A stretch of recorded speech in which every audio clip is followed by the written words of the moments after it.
Students అందరూ వాళ్ళ academic first year నుంచి స్టార్ట్ చేస్తారు, ప్రోగ్రామింగ్ లాంగ్వేజ్ నేర్చుకుంటూ ఉంటారు. బట్ మేము ఏం చేస్తామంటే దాన్ని కాంపిటేటివ్ ప్రోగ్రామింగ్గా వెళ్తాం. పిల్లలకి రియల్ వరల్డ్లో హ్యాకర్ ర్యాంక్ అంటే ఏమి, హ్యాకర్ అర్త్ అంటే ఏమి అని కాంపిటేటివ్ వరల్డ్కి తీసుకొని వెళ్ళి ఆ ప్రోగ్రామ్స్ ఎలా చేయాలి, కాంపిటీషన్ ఎలా తీసుకొని రావాలి, వేరే స్టూడెంట్స్తో కాంపిటీషన్, వేరే కాలేజ్తో కాంపిటీషన్.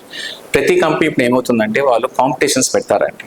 ఆ కాంపిటీషన్లో ఈ పిల్లడు ఫస్ట్ సెలెక్ట్ అవుతూనే వాళ్ళు జాబ్ ఆఫర్స్ కూడా ఇస్తున్నారు. సో దానికి కావాల్సిన ట్రైనింగ్స్ మేము ఫస్ట్ ఇయర్ నుంచి స్టార్ట్ చేస్తాం. ఫస్ట్ ఇయర్లో మేము C language and Python language పైన అడ్వాన్స్ కోడింగ్ స్కిల్స్ అయితే నేర్పిస్తాం. సెకండ్ ఇయర్లో మనం జావా ఫుల్ స్టాక్ పైన, .NET ఫుల్ స్టాక్ పైన ట్రైనింగ్ చేస్తాం. సో దట్ పిల్లలు వాళ్ళ ఓన్ అప్లికేషన్, వాళ్ళ ఓన్ ప్రాజెక్ట్స్ డెవలప్ చేయొచ్చు. సో దీనివల్ల స్టూడెంట్కి కాన్ఫిడెన్స్ వస్తుంది, వాళ్ళు ఇంటర్వ్యూకి ఫేస్ చేయాలి. సో దానికోసం మేము ఏం చేస్తామంటే వాళ్ళ అకాడమిక్తో పాటు కొన్ని కట్టింగ్ ఏజ్ టెక్నాలజీస్ నేర్చుకోమంటాం. AWS నేర్పిస్తాం పిల్లలకి, సేల్స్ ఫోర్స్ అని అండ్ మైక్రోసాఫ్ట్ అజూర్ అని ఇలాంటి క్లౌడ్ టెక్నాలజీస్ పైన కూడా పిల్లలకి మేము సర్టిఫికేషన్స్ చేయమని ఎంకరేజ్ చేస్తాం. అండ్ మాకి కొన్ని కంపెనీస్తో టైఅప్ ఉంటాయి కాబట్టి వాళ్ళ సర్టిఫికేషన్ కాస్ట్ కూడా వాళ్ళు బేర్ చేస్తారు. పిల్లలకి ప్రోత్సాహం ఇస్తాం. వాళ్ళ కాంపిటీషన్స్ ఇవన్నీ క్లియర్ అయ్యి సర్టిఫికేట్ క్లియర్ అవుతాయి, వాళ్ళకి డైరెక్ట్గా ప్లేస్మెంట్స్ కూడా వస్తాయండి. సో అందుకే థర్డ్ ఇయర్లో మేము ఇంకా ఎక్కువ ఫోకస్ కంపెనీ స్పెసిఫిక్ ట్రైనింగ్స్ పైన చేస్తాం. అండ్ పిల్లలకి ఇంటర్న్షిప్ ఆపర్చునిటీ కూడా ఎక్కువ ఇప్పిస్తాం.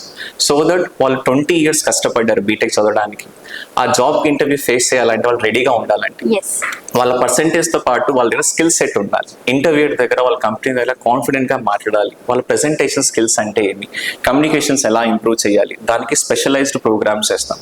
ఆ ప్రోగ్రామ్ని మనం క్యాంపస్ రెడీనెస్ ట్రైనింగ్ ప్రోగ్రామ్ అంటాం. ఈ ట్రైనింగ్ ప్రోగ్రామ్ మనం ఫస్ట్ ఇయర్ నుంచి స్టార్ట్ చేస్తాం. అలా ప్రతిదీ ఫస్ట్ ఇయర్ నుంచి సెకండ్, థర్డ్ ఇయర్లో మేము ఏం చేస్తామంటే ఎక్స్క్లూజివ్గా ఇంకో టాప్ 500ని తీసుకొని వీళ్ళ ఫోకస్ మోర్ దాన్ 15 LPA ప్యాకేజెస్ని క్రాక్ చేయడానికి ట్రై చేస్తాం. అలా ఎలా క్రాక్ చేస్తామంటే మనకు సపరేట్ వింగ్ ఉందంటే దాన్నే క్యాంపస్ రెడీనెస్ ప్రోగ్రామ్ అంటాం.